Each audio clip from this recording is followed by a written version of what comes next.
मनोज तिवारी, क्योंकि वो चेहरा एक तरह से इन चुनाव में बनाए गए थे बीजेपी की तरफ से पूर्वांचलियों को रिझाने के लिए। कुछ देर पहले उन्होंने कहा कि जो आंधी की बात कर रहे थे वो तो हुआ नहीं। अब हिमांशु हमारे सहयोगी ने बात की है मनोज तिवारी से, सुन। बातचीत करने के लिए बीजेपी के पूर्व अध्यक्ष मनोज तिवारी, मनोज जी, आज एमसीडी के जो नतीजे आए हैं वो बीजेपी की अपेक्षा अनुसार नहीं है। जिस तरीके से 2017 में विक्ट्री मिली, इस बार उस तरीके के नतीजे देखने को नहीं मिल रहे। आम आदमी पार्टी को बढ़त है। देखिए, आम आदमी पार्टी की तो नैतिक रूप से हार हो चुकी है। जिस प्रकार से उनका दावा था, जैसा वो इसको बताते थे कि हम 225 सीट नैतिक हार है, तो आपकी कौन सी वाली हार? नहीं, हमारी तो चौथी बार हम इसमें आने जा रहे हैं। तो चौथी बार आने के बाद भी इतना समर्थन दिल्ली का एक बहुत बड़ा नैतिक जीत है।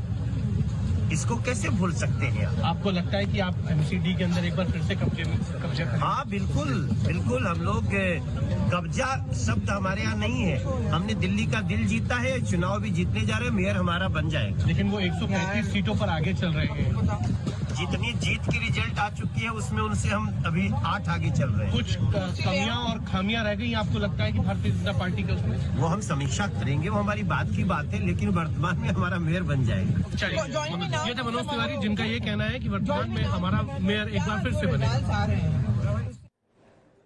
तो ये देखिए, हम आपको साथ ही साथ दिखा रहे हैं अंजना वो सेलिब्रेशन की तस्वीरें भी, जहां बीजेपी दफ्तर में भी सेलिब्रेशन हो रहा है। वो सेलिब्रेशन किस खुशी में? एग्जिट पोल को लेकर बार बार बीजेपी कह रही कि जो आंकड़े थे, यानी उसमें तो आपने उनको शतक भी हम नहीं बहुत जगहों पर मिला, तो उस बात से वो खुश हैं। और जश्न मनाने की तस्वीरें बीजेपी दफ्तर से भी निकलकर सामने आ रही है। आम आदमी पार्टी के दफ्तर में तो वहां लड्डू बट रहे हैं, वहां पर तो ढोल नगाड़े पहले से ही आ गए। और ये जो तस्वीरें हम दिखा रहे हैं, देखिए, नाचते गाते बीजेपी नजर आ रही है, क्योंकि शायद 100 का आंकड़ा विनोद जी उन्होंने भी नहीं सोचा होगा जिस तरीके से अभी रुझान में दिख रहा है। बीजेपी के ढोल नगाड़े भी बज रहे हैं। एक बार फुल स्क्रीन तो दिखा दीजिए, ये दिखाइए जरा। एग्जिट पोल के नतीजों ने सबके चेहरे जो है रंग उड़ा दिया था, अलग अलग।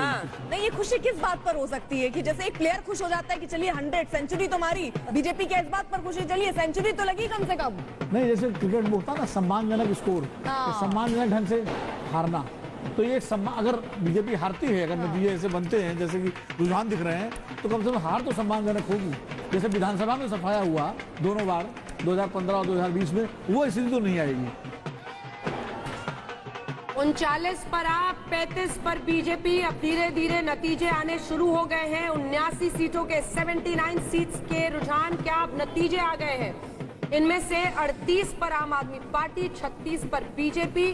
फासला धीरे धीरे बढ़ रहा है। कांग्रेस को 4 सीट्स, मनोज तिवारी लेकिन कह रहे हैं एमसीडी में हमारा मेयर ही होगा।